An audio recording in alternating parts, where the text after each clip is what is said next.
Good evening, everybody. Hello, Hi, I am Steve. Steve Sullivan, and I am honored tonight to be hosting Gabriel's show.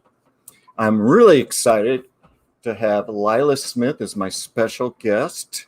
She is so wonderful and talented. You will get to see how special she is tonight.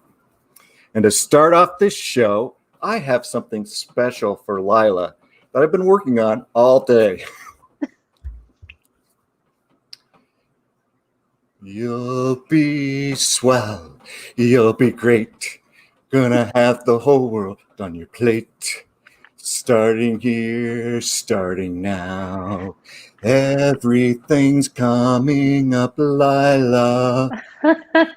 Clear the decks, clear the tracks, you got nothing to do but relax. Blow a kiss, take a bow. Everything's coming up, Lila, tonight.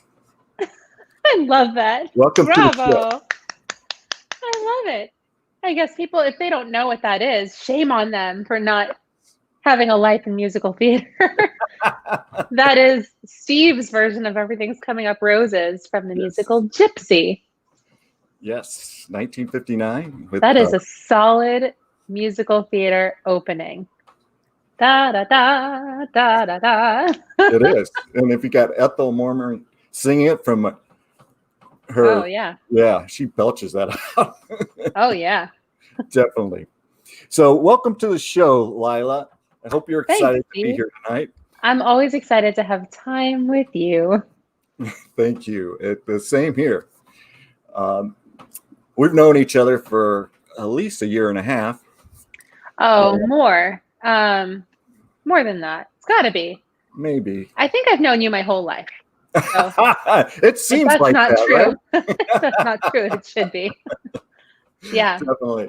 So, maybe it's that I know you for like the rest of my life, so I kind of know you in advance for that. Yes, I'll look forward to that for sure. Definitely. In that time, we've connected over UMAP. Yeah. I've gone through your Say Things Better mastermind, which is awesome. We worked together a little bit on the Shakespeare sonnets. Yeah, a little bit. You were amazing. Oh Thank you. Gosh.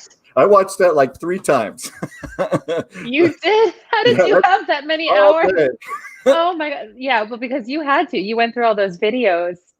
Oh my gosh. For anybody who doesn't know, Steve worked with me on a Shakespeare sonnet marathon that we did on April 23rd, Shakespeare's birthday, which was a way of bringing some arts to people who were locked up in quarantine, and also a way to bring and show some support for arts and other nonprofit organizations who are suffering during times, well, I mean, always hurting for money, but especially during times when people don't even know when their own next paycheck is going to come in or where it's going to come from.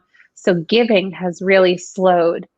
So I wanted to give them an opportunity to share their message through the people who really care about them most. So we did 154 Shakespeare sonnets in 13 hours, 5-minute slots each, where 154 different people, artists, actors, non-actors, readers, poets, writers, just whoever, would read a sonnet and dedicate it to the arts organization of their choice. And then we provided links to donate in an article on my profile. And Steve was just killer back-end stage management support. And now he's indispensable to me in every possible part of my business. Well, through that experience, you certainly opened my eyes to the arts, because with all the dedications to the different places, I was looking those up online while I was doing my editing. And it's like, okay, I didn't know that city had that or that city had that. Yeah. So, the arts are everywhere. Yeah. And some of those were great because they were working with kids in the inner city to help them find something that they could love that would be, positive in their life. Or Marin Shakespeare Company. We did this as a fundraiser too, so people could donate if they wanted. And then we had a separate, like a ticket thing that people could buy tickets, even though it was something you can go to for free, it would give them a reminder if they got a free ticket. And people could also buy tickets. And if people bought tickets, that went into this pot. And we just gave the whole thing to one random sonnet dedication. And so it went to Marin Shakespeare Company. They are the biggest provider of Shakespeare and the arts to prisons. And they are in California. Just love that we were able to do that for them. Yes, it was very, very nice thing to do. And I think it encouraged all the artists that participated to have that opportunity to share their talents. Yeah. And, I mean, like I think I told you, I think I fell in love with a half dozen ladies on that program. I'm sure they fell in love with you too, Steve. I was backstage. They didn't know. I'm the guy. They knew. Oh, but the actors love the stage manager, because that's the person who's like keeping things going and keeping things safe. And you really did a beautiful job of keeping everybody just clear of what was happening next. You were just amazing. Thank you. And another thing you've recently done is write a book with Christian Cherry, a children's book. Did. So can you believe it? I mean, yeah. I did. So tell me about that experience and tell me if UMAP helped you in that process. Oh, UMAP. So my UMAP tells me, oh yeah, you got your I've got my UMAP book always within arm's reach, but yours looks nicer than mine. Mine is falling apart. I need to get a new one, but I use this all the time. I reference this like some people pick up the Bible or, I use this every single day for something. So I use it for sure to know myself and how I am going to be successful or not successful in any project. And I've always wanted to tell stories, but to sit and write a book. I mean, I have had the Say Things Better book in process in the notes on my iPhone and on my computer and here and there just for so long. And I have pieces, but it's like drudgery I think that's a word. It's drudgery for me to sit by myself and do anything, but like to sit and write, and not tell my story or not work through things with someone is like completely against my UMAP. Writing short form content is a preferred skill. Writing long form content is a burnout skill. So I'm good at it, but I hate it. And a lot of that is because it's a very solitary activity. If you look at my UMAP, I have one thinking themed strength at the top, which is strategic. It's number one, but I'm strategic about other people, things that I'm planning for other people or with other people. I'm not strategic about like, make sure I have enough power strips, like I need someone like Steve to remind me and like, things like that. But I am all people facing with the rest of my strengths, either relational or influencing themed strengths. So it's all interaction with someone else. If I'm going to be successful, it has to involve interaction with people. So when Kristen and I wrote this book together, it was like this on, video calls, and she would write something and then bring it, or I would, send something back to her, and then we would get on a call and I would read it out loud. And as we noticed that things sounded not magical enough as they came out, I'd say, how can we say things better right now? What if she were so much fun? What if fun was one of her values? And every single thing that she did, this little fairy, Katarina, was fun. How can she enter a room in a more fun way? Oh, I know, she'll cartwheel, and so it was that back and forth, the ping pong of our conversations that really infused the book with so many beautiful, magical moments that for me can only come out of collaboration. And the age target for this book is? Like 5 to 9, K to 4, K to 5. Yeah. Okay. We want kids of those ages to understand what their values are. And we put it as like values are things that are important to you. Kids are always told that the things that are important to them aren't the right things. And we want kids to have at an early age the power, the empowerment, the enfranchisement to say, no, this actually is important to me. And that's okay. It can be different from what's important to you, which UMAP teaches us as adults. Yes. But we want kids to learn this earlier. We want them to have that confidence that exactly who they are is exactly who they were meant to be. Yes, and that whole series that Kristen has put together, of which you participated in, I think on only one book, but I'm sure you subtly had influences through all of them, will help that probably early reader stage of people to think about, and maybe the parents to consider that when their child is different, it's maybe because of a strength and not because of a problem with the child. Right. Well, I was, a big talker as a kid. I'm a big talker as an adult. You can all already tell. But that's my communication strength. Mm-hmm. I've always been this way. But did you ever have your parents say, "Shut up, Lila, you're talking"? No, we don't use those words in my family. We don't say "shut up," but lots of other people, and lots of people have said, "Man, you talk a lot," or "You're so loud," or like, "Do you ever take a breath?" And actually, that's good feedback. If I'm overusing the strength of communication, it means I'm communicating a lot outwards. But it also can mean that I can identify what's happening and put words to it in my own head. So I understand a lot of what people communicate with their nonverbals too, and it makes people feel understood. So there are positives and negatives to every strength.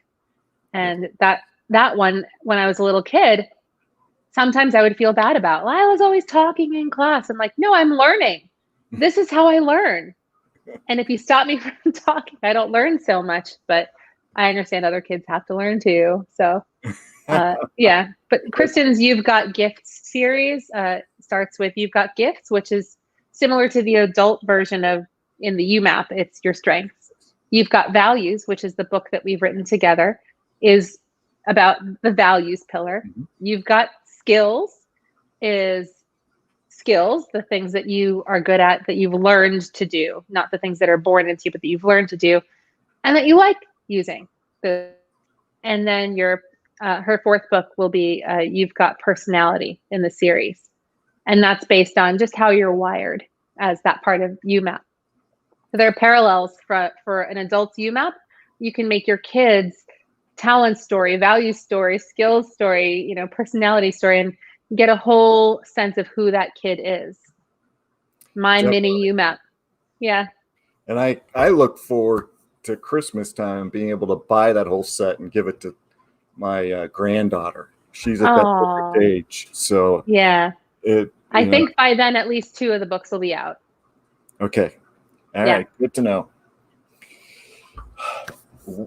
Looking back in the time that we've known each other, what's one thing that you're most proud of? Of my work with you? Well, no, just of what you've accomplished in the last 1.5, 2 years. Well, I built a business and it's profitable and I'm continuing to grow. So that's cool. But if you look at my values in my UMAP, there's nothing in there that's like, oh, yay, money, or success or stability. I always choose fun and adventure over stability. That's kind of just who I am. So when I think about the things that I'm most proud of, they're the things that are activations of my values, who I am as a person. So I do like to think about my relationship with you as one of the things that I'm most proud of. We live in different places. Mm-hmm. We've never met in person. This is a very strong and important connection in my life that is completely digitally created, mm-hmm. Digitally born, digitally nurtured, and virtually grown. And now we are, this thriving pair of friends and coworkers as well. Definitely. I've hired you, you've hired me. We've been in this amazing partnership that just started with connection on LinkedIn. Yeah, definitely. And then it grew when you reached out to me regarding UMAP because you saw that I was looking for a job and you were like, oh, I got this great thing called UMath that can help you. And you generously sent me a copy of Kristen's book, and thank you for that. Do you remember what you did before that for me? No. It was a while ago. It was in 2018, like late, like fall 2018. I remember because it was right after RebelCon. Nancy Koblenz had done RebelCon, and I was a speaker there. And I did this post on LinkedIn talking about like that I'm not a rebel, you know. I'm a Girl Scout, but yet like I do kind of want to rebel against the way that everybody's been communicating. I think that there's a better way, and I think that we can say things better. I think that I can revolutionize the way we communicate as a species all over the world and throughout all future generations. And it kind of takes a rebel spirit to think something like that and to have that kind of confidence. And I made this post about it, and I had seen you kind of around making content and comments, and, you know, we had commented on a few things, then we connected.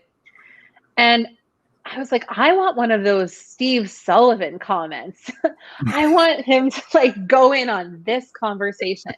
I'm interested in what he has to say. And I could have just reached out and private messaged, but the woo in me, winning others over, this is when you take people from different corners and you bring them together into one giant community. And it's like this gathering of folk. So I gathered you into my post and I sent you a link, and I was like, Steve, I bet you'll have something to say about this. Hit me. And you were like, yes, very well. I'll engage later this evening or something like that. Or let me give it some thought. And you went and gave it some thought. And then you came back with like this mind-blowing value add. And I was like, this guy, he gets it. And I want him around me. And so then I forced you to be my friend. I don't know about forcing that. I mean, I felt like, I'm like, who is this wonderful woman who wants to be my friend? It's like, it doesn't matter. Just get over here. But I don't like that you say you're nobody on LinkedIn. First of all, that's not true now, but it also wasn't true then. You know, there isn't anybody who's nobody, especially people like you who have like this really interesting experience and history. You've lived more years than I have, and with those years have done completely different things than I have. I'd say we have almost the opposite experience sets with life. So I have nothing but capacity to learn from you. So how could that be nobody? You know, you're everybody that I'm not. Well, thank you, Lila. It's been a great pleasure to get to know you and others on LinkedIn, because it is a great platform to bring people together. And you definitely have become one of my dear friends that I love talking to. We text often, and I love it I love it more when you hire me. So I'm waiting for you to scale up your business so you can.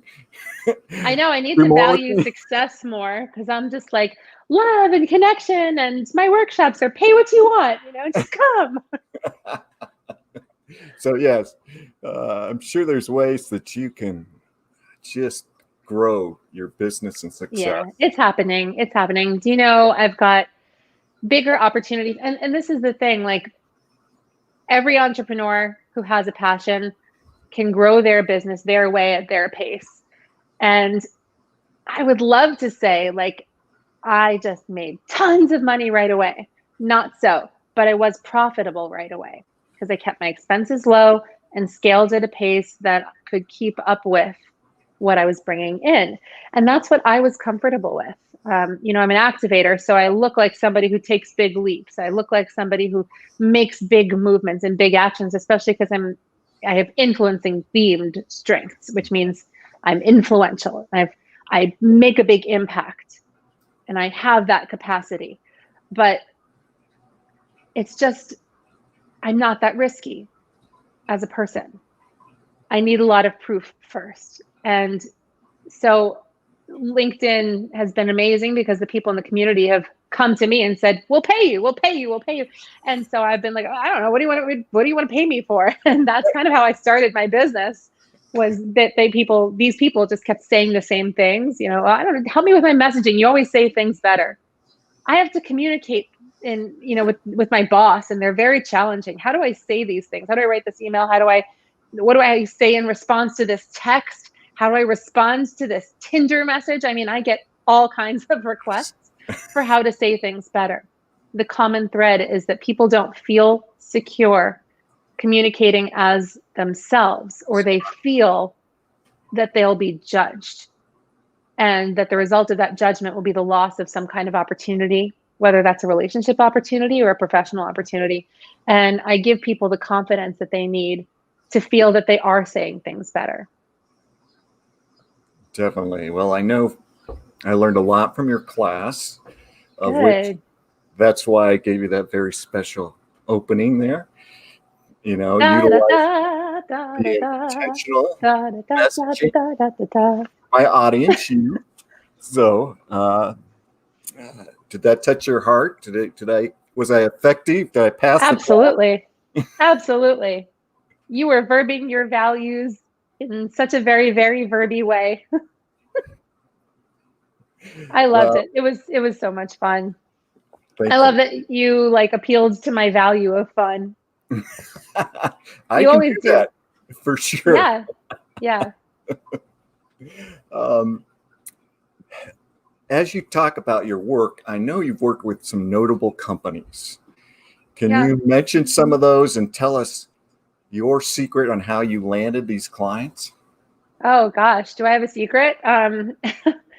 Yeah, so I've worked with the Dallas Mavericks, hired me to do a workshop for their team, not the sports team, but their corporate team.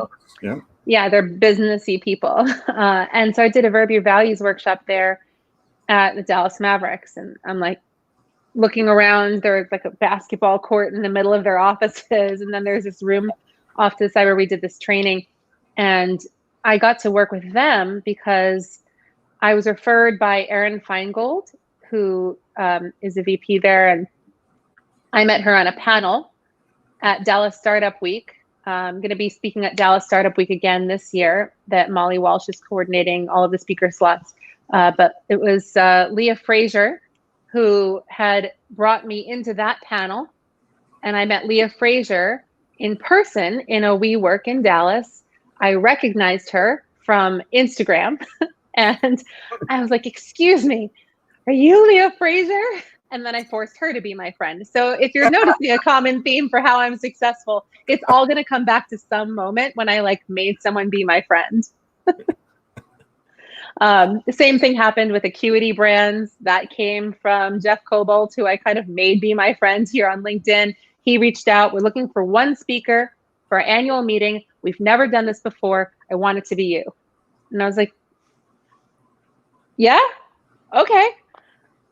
Whatever you say, you know, and I'd put out some content on LinkedIn, but really he and I had built our relationship through comments and messages. And so it's like the non-scalable relationship building. And then I think it helps that I stay top of mind for people because I'm on LinkedIn all the time. Even if it's 5-10 minutes a day, if that's what I have, I'll spend that time commenting. I won't just throw up a post just to show people that I'm here, you know, unless I have the time to engage in a conversation.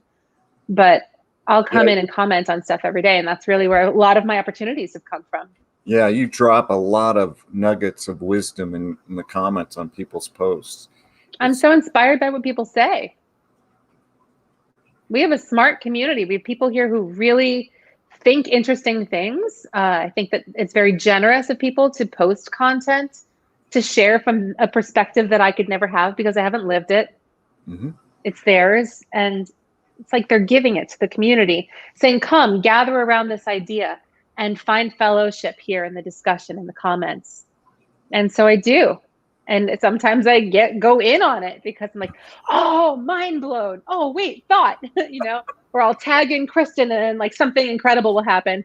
Ron Craig came, you know, Ron Craig, right? Cybersecurity guy with like a heart of gold. He commented on a comment thread that Kristen and I had on one of her posts. And he's like, Man, I just love your discussions, the two of you. I could see why you're best friends. I get it. And I love watching this happening.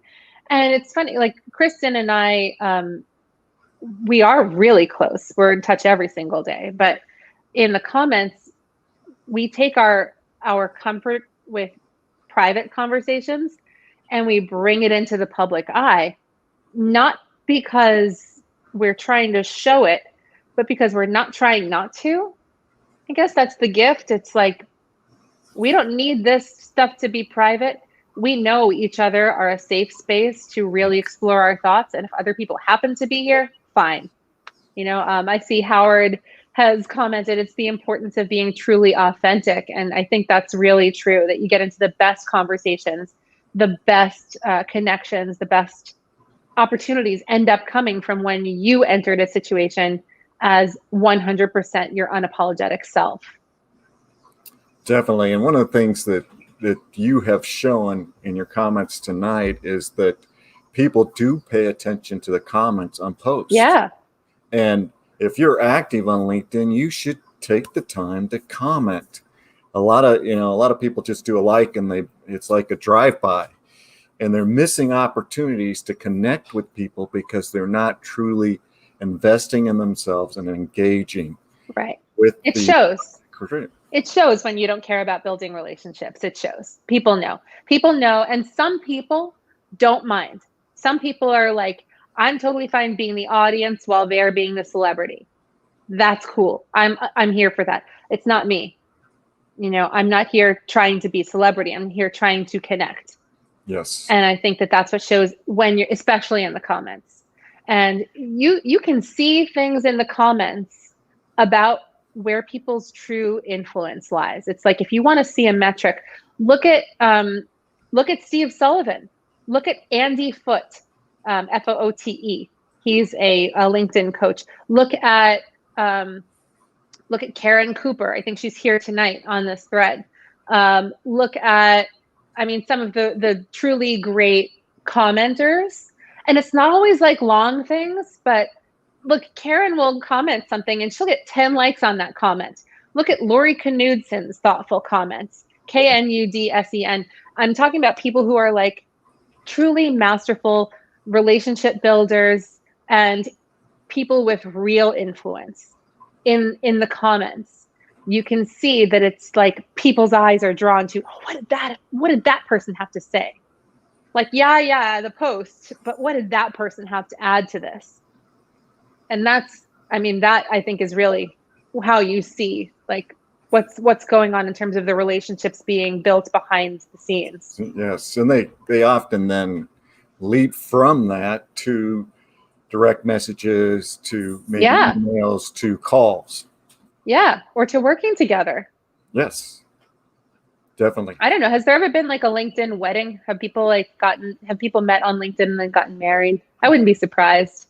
I think I've heard of one, but I'm waiting for that first LinkedIn Live where a couple gets married on LinkedIn Is Live. this it? That could be really cool. Hold on. Wait. There's I could like ring the bell. And I've got a rubber band on this so we could tie a knot. And then that's it. I think in some cultures that would make us married. So here you go. Okay. You're more like my daughter. Yeah. Right. Yes. I don't know. I'm old enough to be your dad. So maybe. I don't know how old you are. Well, let's put it this way. My oldest son, I do know you're married. So my oldest son turns 36 this year. So yeah, you are. Okay. So you're old enough to be yeah. Yeah. See? You're old enough. Yeah. Oh, wait. Sarah Kawamura says Rena Friedman Watts and her husband, they met on LinkedIn. My friend Rena, and I didn't know that. What? My mind is blown. BA-loan. Blown. Oh, look, Dimitri Ortiz says meaningful comments are the best way to network here on LinkedIn. Yeah, and Dimitri is a great commenter too. Go find some of these people. I think that it says so much about a person, what they're willing to invest in a conversation on LinkedIn when they're not the person who posted, when they're not the person who started the conversation, who can benefit from like the engagement and the algorithm and the, comments or whatever on their own post. But if you look at somebody's activity and they're commenting on only things that look like their little face in a circle, they're only commenting on their own stuff. When you see them commenting on people all over the platform and really pouring of themselves and their value into other people's conversations, yes, I think that is generous. And I think that says a lot about how somebody would be to work with. Do they have to be the star, or can they be a very valuable team member? Yes, definitely. Do you remember the post you did dancing? Yeah, this one.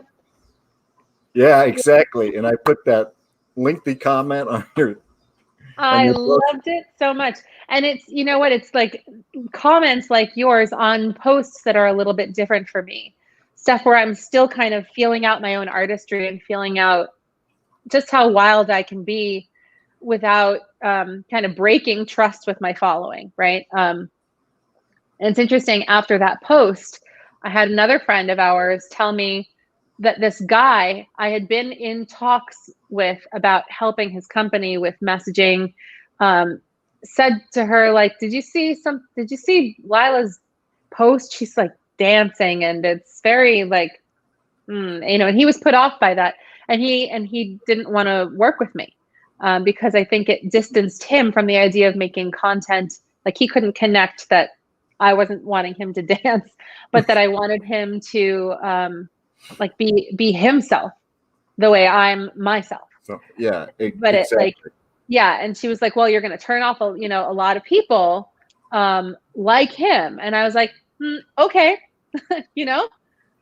let those people who aren't interested in personal bravery go work with someone else then. That's not my communication partner.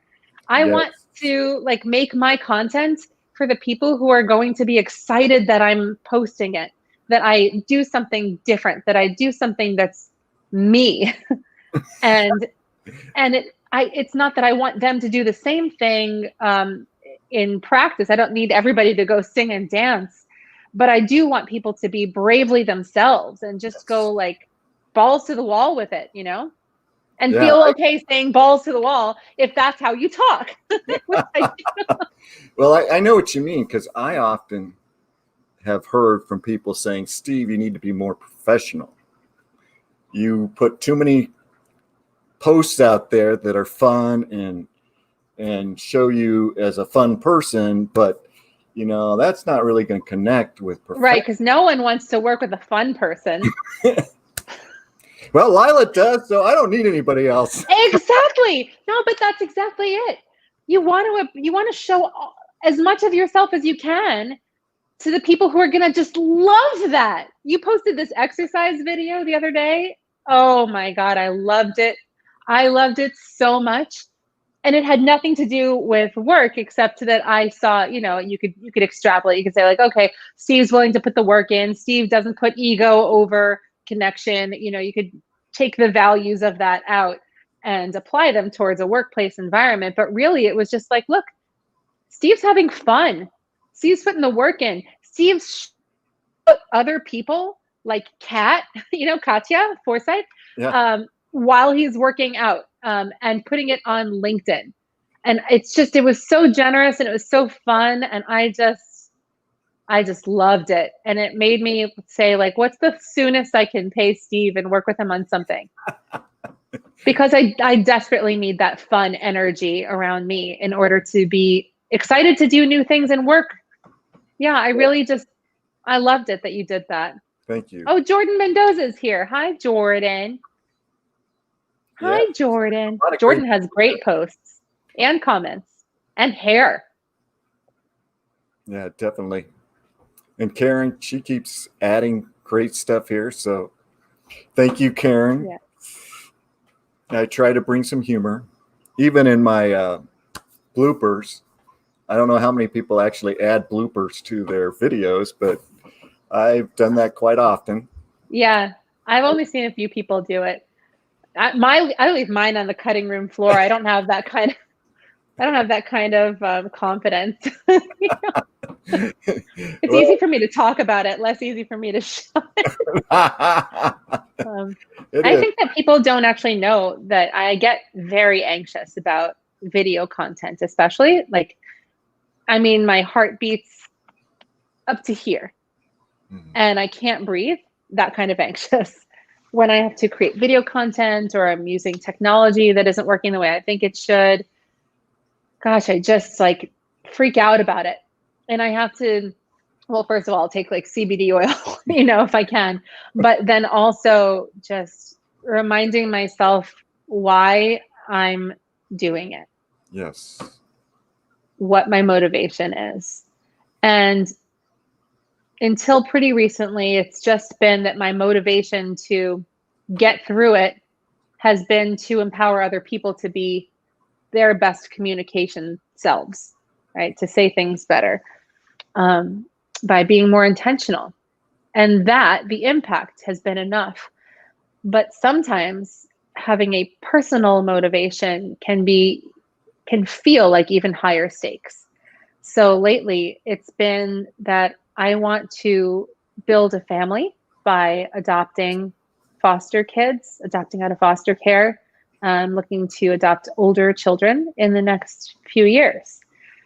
So thinking about what those kids have been through and telling myself, if I can get through making a video for social media, the sooner I can make the money from the work that usually comes. When I post something, I usually get some kind of inquiry about working with me, no matter what it is that I post, because I think people are just like, oh yeah, her, so it gets me through it.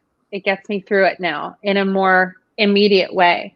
My motivation now is my kids, and I don't even have them yet, but it's going to be one of those things that gets me to make more money, Steve, and scale. Yes, definitely. Because I'm got to pay the bills, got to pay for a room, got to get a house, got to get insurance for those kids, Exactly. $250,000 to raise a child. So. Yes, it is. Yeah, and I know, look, I live an expensive life. My kid's going to be a $5 million baby. Well, or teenager. I raised 4 kids, so that's $1 million. That's why I'm still poor. Well, they owe you then. Oh, thank you, Sarah. Sarah says you'll be an amazing mom, Lila. Oh, you definitely will be. Yeah. Oh, shout out to Kenyatta and Sherry Lally. These are amazing people. Yes, they are. I have met and hugged Kenyatta Turner in person, and it was a dream. And I've worked with Sherry Lally a few times, and she just is so supportive too. Do you have some idea? Well, you probably do, but I don't know if everybody does, of what Sherry does in the background. Mm-hmm. She's in the messages with people, encouraging people, giving resources, supporting people. She pays people for stuff. She just is all about what she can do to make other people's lives better. And she also has had ideas, unbelievable, groundbreaking ideas come out of Sherry Lally, like if I spit when I talk, but if it's Sherry Lally, that's gold. Little spittle droplets of golden nuggets. You just want to be around Sherry with your hands out. Drop the golden. Yeah. I'll be like, please spit the gondola hairnet idea into my hand. Yes. Or whatever she's working on. I've worked with her too, so definitely. She's brilliant. Yeah. She inspires me. Look at the people who are here with us right now.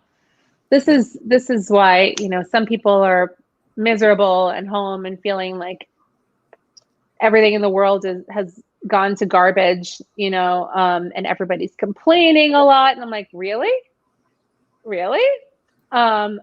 Because all the people that I'm surrounded by are accomplishing incredible things, even just within their own families. But we show up and support each other, and I get to know a lot of things about our friends who are here.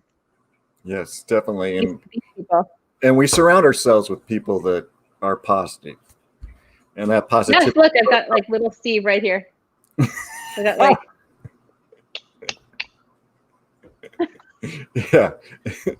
You've got a Lila. I can help you. You're like.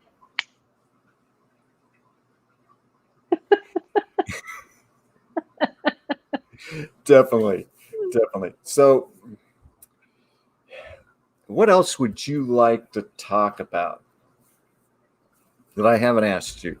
Because I mean, we could certainly go into UMAP more.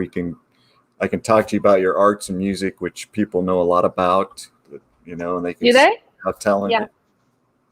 Well, I'd love to talk about the arts. I mean, I think, and you know what? Actually, our friend Lori Knudsen brought up. I think maybe she wrote a post about creativity, and I think she said that she didn't see herself as creative, but that she saw herself as resourceful, which I think is a form of creativity, to be resourceful, to be able to go like, okay, I don't have everything what I need, and some people just be like, well, oh, well, right? But not Lori. Like, she thinks creatively about how to get what she needs. Or if it's about like executing an idea that somebody else has, she'll go like in deep on, here's the most high quality way that you can address that. And I think that is creative. Yeah, I totally agree with you, because what comes to my mind is like the Apollo 13. That's all technical. That's all scientists. But think of the creativity they had to come up with, the jury rig, the capsule, to get those guys home safely. And they were able to do that through creativity. That's a great example. Yeah. And you know what? It had to take some creative thinking for somebody to have that first thought. Wouldn't it be cool if we could just put some people out in space? Right now, we're all on Earth. And most people would be like, well, then I guess that's where we are. But not whoever that was, right? They were like, let's go there. Let's go all the way out there. Now you sciencey people do it. Make it happen. Yes, and they wrestled through some very creative ideas in their attempts to make it happen.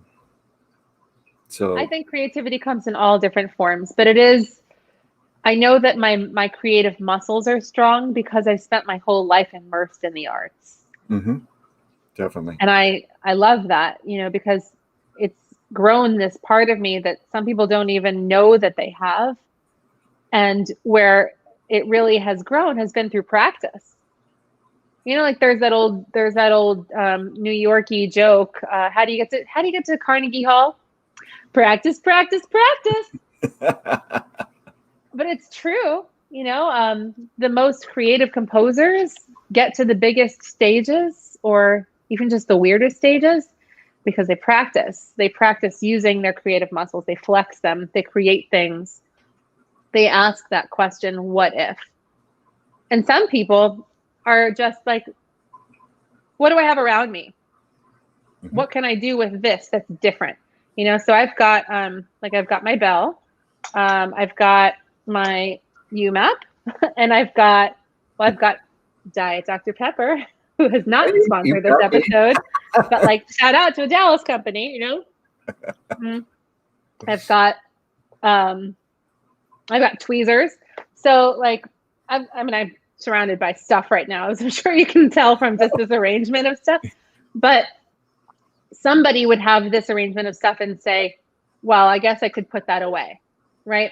Somebody else might say, I could make music with that, and start like, making a beat, or like do some, I don't know. And then somebody else will come in with like, and we could just make music. But it takes a decision. It takes a creative decision to say like, okay, I've got this stuff around me. What can I make with that? What can I do with that? I think a lot of the best artists are resourceful like Lori. Yeah, I think creative people see possibilities. Oh, I love that. And, for me in my life, most of my career has been in IT, where my creativeness often showed up in problem solving, not in the traditional arts. Now that I'm kind of out of that field, you're seeing me use creative stuff in more of the traditional arts, like my short stories that I do on Saturday. I love short story Saturdays. I'm going to say, like, that whole content series that you began was born from your values for collaboration and community and connection and leadership, right? But it was also just such a surprise, from this IT guy. Like, oh, speaking of hey, you're the IT guy. Speaking of the IT guy, how are you? I'm loving this conversation. This Gabriel is awesome. Leo Knudsen wants to hear you beatbox. Oh, okay. Hold on. What do you want to hear? Since you're here. Okay, Well, Steve, bring something in. Bring something in, Steve. We're gonna make music. I gotta Sherry Lally wants to hear my my rubber band. So, okay, hold on.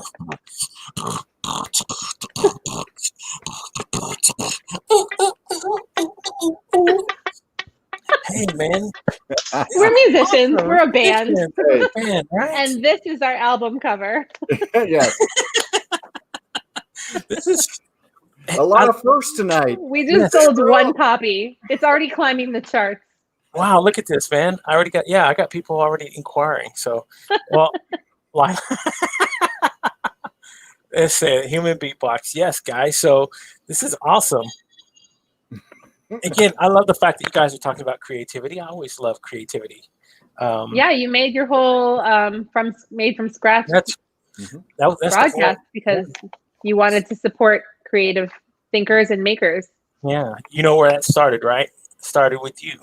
I got to give you little props. I was back then. I was still a little bit shy. Not shy. Just not unsure of what I was going to do. I didn't know how to use these creative juices to go to start doing things. So, you reached out to me. It was fun. That was one of the best times I've had. On top of that, then it really put me in a direction to want to go out and start doing things, going out and start connecting with folks. Wow. Really, truly. And it was, it was one of the best things. One of the best decisions I made was going there because, again, I said, I met so many interesting people that I've connected with. And again, and it all starts kind of with the man sitting or in between us because he was like one of the first ones to encourage me. That guy right there, the one right, you can squeeze his head right there, right underneath you. He was one of the first ones. Yes.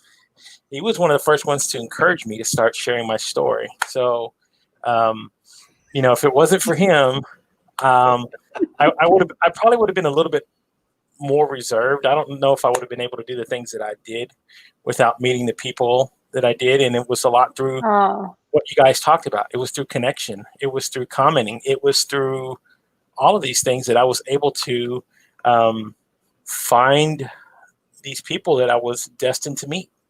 And again, it's made a special, it's made a special place in my heart, and it's really changed my journey of how I go out and see the world these days. Wow. Yeah, I know. I remember. That's amazing. You were kind of reserved, and that's why I encourage you to get out there and tell your story. And in no time flat, you went from this reserved guy to this very outward, dynamic guy. So I am totally impressed by you, Gabriel. Yes. And again, part of it was been what I say. It's been a lot of what came out of me was a lot of people reaching out, extending themselves to me, teaching me, helping me, sharing their knowledge and their wisdom. I took so much from a lot of people, and using what they gave me, showing me the tools that they did, and being able to put my creative spin on it. This is why I'm here now. This is why I have the ability to do this stuff. I wouldn't have been able to do it without, those people out there who you connect with on LinkedIn. So yes, there's been I tell people all the time, if you're still out there and you're not connecting with people on that platform, you do not know what you're missing out on. I've made so many new friends. I've made people who I've built very strong bonds with. And it was all because of reaching out and just commenting on somebody's post and really reading and feeling and loving what they shared. And I think that's one of the things that if you start doing that, you'll start seeing more and more of these people start coming out in the open. You'll start seeing these people who are attracted to that, who go, wow, this guy's commenting all the time. I think that was one of the things that drew me to you. It's the fact that I was just watching every time you went live. I would comment. You wrote a post. I would comment. I would see Steve's, and I go, wow, these people are very open. They're very honest. They're very vulnerable. I had not seen that before on social media. So that was like a breath of fresh air to me. So when it's seeing that and going, wow, these people, I want to get to know these more. Are there more people like this out there? And that's kind of like what led me down this whole path and journey of wanting to find these people and still reach out and find these people. Yeah. And then Lila just kind of pulls you in. Well, she's got, if there's a word, I would say magnet. She's like, there's a magnet. That's much nicer than bully. No, yeah. I don't think bully's not. You're more of a magnet. And when I mean a magnet, there's people that just, once they get close to your center, you just go, they draw them in. They don't, there's no way to pull out. Wow. The force is too strong, I can sense Lori Knudsen typing, that's her woo! Yeah, exactly. I'm thinking that. I can just feel it. And again, it's been a very, very fun time doing this and in this whole journey. And part of it has been, I've been just wanting to get the ability to have Lila on the show just to tell her thank you in front of everybody. Thank you. Wow. Thank you. That's really nice. I've had the opportunity to tell Steve, so that's nothing new. That's exactly. Yeah, I've already had him on a few times. So this is a first. This is the third time on your show. So nobody else has had me on their show. Yeah. Times. I mean, Russ Johns, if you're out there, buddy, I promised to come back on the Pirate Show. I've got 2 there. I need to get the 3rd. That's it. That's right. And again, I tell people, unlike most people, will tell everybody out there now, as I tell everybody to pay it forward, I do it like this. I tell everybody, look, if you want to come on here and host my show, nobody else is going to allow you to do this. No other person on LinkedIn. That's true. I wouldn't let anybody else host my show. Unless it was an emergency. Absolutely not. Actually, maybe Steve, because he knows my work really well, has been facilitator for my mastermind. And I trust him to speak about my brand and to ask the right questions to draw out the best in other people, like he's done with me tonight, maybe. It is. Yeah, maybe. Yeah. That would be a big step, but hey, it would put you out of your comfort zone, and that would be awesome for growth. Yeah, that would be like big delegation. We'll talk about that. Steve, who would you want to talk to? Who would you most want to ask about communication-y things? Oh yeah, I want to hear. I'd have to think through that. All my contacts on that. I know. I was just thinking, like, I asked the guy with contacts, like he's going to be like, You're right. Since communication is not there, I would have to think through. But yes, No, but like you've got like this whole like encyclopedia of people that would be interesting to talk to. Yes, like next. So it's the overwhelm, right? Next month, I'm hoping to have Falguni Katrana on the show. Falguni Katira. She would be amazing, actually. So, let me know when that show is. Like sometime in September. Okay. Yes. So I got nothing going on. Anybody else is watching? Yes, I tell everybody again, the offer is still out there. You feel brave enough, you want to stand in front of a camera, I will do everything for you in the background. All you got to do is find who you want to talk to, bring somebody interesting. You can come on the show and you can host. Pretty cool. Cool. Yeah. So even Lila, if she ever quote unquote wanted to host this show, she would have a forum. I have my own show that I'm like, Oh. hosting, and I think that's a great opportunity for you to give to people who don't have access to the beta feature that we have. And I love that you're doing that. Like yeah. me. Steve. Yeah. So Steve. I would love to see Dimitri host a show, or Kenyatta, or Sherry, or Karen, like any of the people who are on this. Lori would be great. Any of these people we know so many like incredible people. Karen Markle would be a great host. Yeah, she's she's actually been on once, so she might as a guest, right? As a guest, yes. Yeah, like she could host one. She could host I don't know. I'm not gonna like produce your show for you, but it's okay. For sure. I think it's one of the most generous things that a host of a LinkedIn Live channel does. So Lori says she wants to speak with Simon Sinek. Do it, Lori. Do it. Send him a message. Email him. I will host it for you if you want. You tell him. You get him lined up. I will do everything for you. All you have to do is worry about what you're going to ask him and what questions. I'll take care of everything else. That is an offer you're not going to get from anybody else. I promise you. So, thank you guys so much. I appreciate you, Lila. I appreciate you, Steve, as always. Yeah, I look forward to this Thursday evening. So, guys, real quick, before we get out of here, Lila, you have quite a few things going on this coming up. So tomorrow you actually have a workshop, right? Yeah, I do. It's sold out, but sold out. I'm doing one every month. There you go, folks. And then you have one on the 26th, right? You have I took a whole, like, everything you had on. Oh my gosh, I have no idea, like, past tomorrow. All right, let me see what's going on tomorrow. So they're on the scrolls on the bottom if you want to see, guys, what she's actually got going on. Oh, yeah, I do have something on Wednesday. You're right. I've got the Wednesday wind down with End Place. Yes. Like, that's 2 days from now. So, yes. Like, this is where Lila she needs my execution strings to help. Yes. So on the 28th, you have something, and on the September 2nd, you have Dallas Startup. You got Dallas Startup Week. Yeah, I took a whole bunch off your calendar. Holy smokes. I am busy. You are one busy. Man, this is the thing. If I start really thinking about all the stuff I have going on, I'll get overwhelmed and I'll just quit and take a nap for the next 40 years. I need the momentum. I need the energy from one day to feed into the next, so I don't realize how insane I am. I can just keep it up. Oh, wow. So that's all right. You guys know Lacey McDowell. Now her name is Lacey Glenn. She got married. But do you know who she is? LACI. She used to be more active on the platform, like in 2018, 19. She was one of the hosts of the Unlearn show. Oh, I've not met her or connected with her to my knowledge.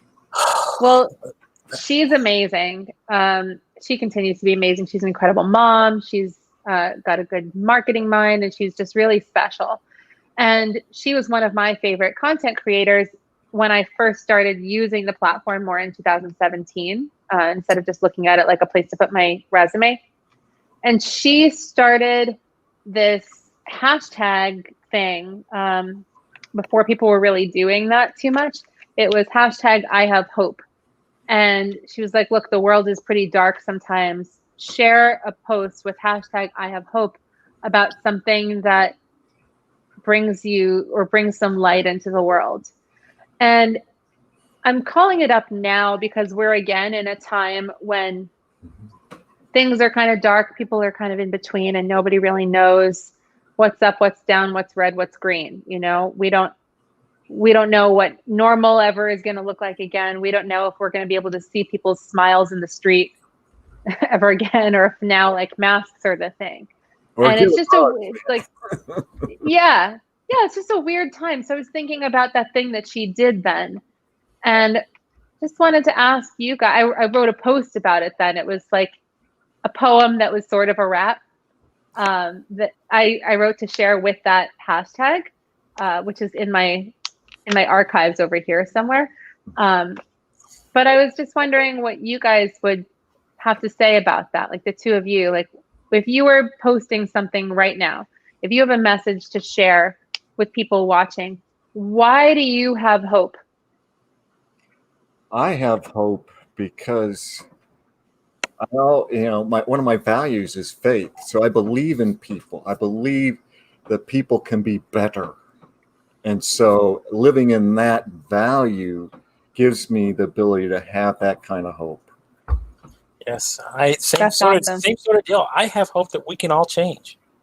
I hope that we all have the ability to change, that we get up every day, that we have the ability to go out there and find what it is that we're looking for. Find it. When you say change, like, do you want everybody to change? Well, I want not everybody to change, but I want those who seek change to want to go out there and do it. So those who get up every morning and that's what their heart calls for them to do. Man, get out there and do it every day. Live it with everything. You're not promised tomorrow. We're never given anything. I'm not promised anything tomorrow.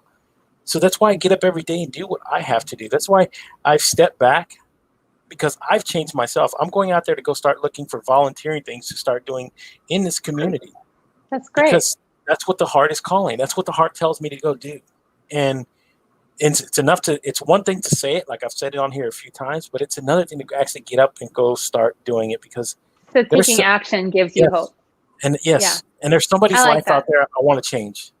I don't know. I think you do. I think you both do. I think everybody watching us has, if they like go back in time and in their own history of their own life, can probably point to some time that they've changed something for someone else, whether we're all aware of it or not. Yeah. So I just figured we would end on that note, and hopefully, like, people will be thinking to themselves, what gives them hope and what they can do about it. That's a wonderful way to end it. I mean, thanks. That's a beautiful thing, because then if that stays on your mind all night, you get up in the morning, wake up with that on your heart. Yeah. That's the first thing you say in the morning. I have hope. Man, everything else. Good morning. I have hope. Oh, I love what Lori wrote. Someone pin it. Yes, here we go. We can pull it up real quick. Yes. Oh, you want to flashback to 2017 or 18 when I wrote this? Do we still have a minute, or are you getting kicked off? No, I got all the time. Right. On and on and on. I have 1 minute, and then I'm gonna go because I've been on videos all day. Okay. Lori wrote, I have hope that people will pause, reflect, and reframe before saying or posting something cruel. Wow. Me too, Lori. Me too. Yes. So it's awesome. Yeah. Gabriel's truth for change and growing all over is doing all of it. Yeah. All right. So this was the post that I put up. I have the text of it here in a Word document. Okay. Why so positive? I have hope because Lacey McDowell has written that it shall be so and tagged me in to share my own. Because Rachel West Palumbo is a dynamo, a visionary with a mission to use what she knows. That's a lot. I have hope that the new LinkedIn will create safe spaces for new voices and new faces to emerge from hiding places where they're over the stasis, done going through the paces, here to win, here to connect. Here, I'm here. Can I borrow your ear? How about a pen, a shoulder, a book, an idea? I have hope that LinkedIn Local will make the point focal that you have to get vocal if you want to connect. Speak up, share a post, pick up the phone, step out alone. You're enough. You're the world. You're a light to be shown and shown. That was it. I just want to snap to that now. Man, that's You're welcome to snap. That's poetry, baby. That's great. Better than that. That is beautiful. I can't believe I still have that. I was just like, I know I want to talk about it, but like, I got it. I guess I did. You did. Now it's out there in the world again. So now it's on video. Yeah. Now well, it's not on anybody else's podcast. So that's right. This was the one and only time that's been like read out loud. I don't know. Maybe I'll do a video and post it. Like, I'll have to rewrite it and make it a little bit more now, but it still holds up, I think. That's still my message. That's always been my message. And I was saying that stuff before I knew that I was supposed to be helping people communicate. Before I was supposed to be like using my theater tools to help people claim their own voice and tell their own story, and I was just saying that stuff. And it took my community of people here on LinkedIn to read posts that I had put up like that and say, excuse me, hi, help us to say things better. You do it really well. And I'm like, I don't. No, I don't. What? I got a sunflower emoji in this, but yeah, it was people like you guys and the people in this chat who are here tonight who saw the things that I was putting out, and before I even really realized what it was, called out my value to me.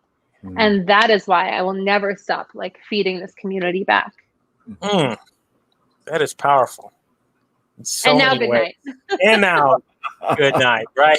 So thank you, Steve, as always, for coming on, sir. I do appreciate you doing this. And of course, the wonderful and talented Lila Smith, thank you so much for coming on as well. I finally had an opportunity to peg you on the show, and that's something I've been shooting for. You picked one of my goons on me. That's it. Exactly. I've been shooting since episode 10. This is episode 122. So that tells you how long it's a chase. I appreciate it. But I am persistent, and I love doing this. So thank you so much, guys. Both of you so much. Thanks, guys. Sit tight, Mr. Steve. And everybody else, guess what? I will not see you again until Thursday evening, tomorrow? guys. No. I know. So Thursday evening, everybody, I'll be back. Everybody, you have a great evening. Stay safe, stay blessed. Peace, love, and harmony, guys. We'll get through this together. Good night, everybody. Good night.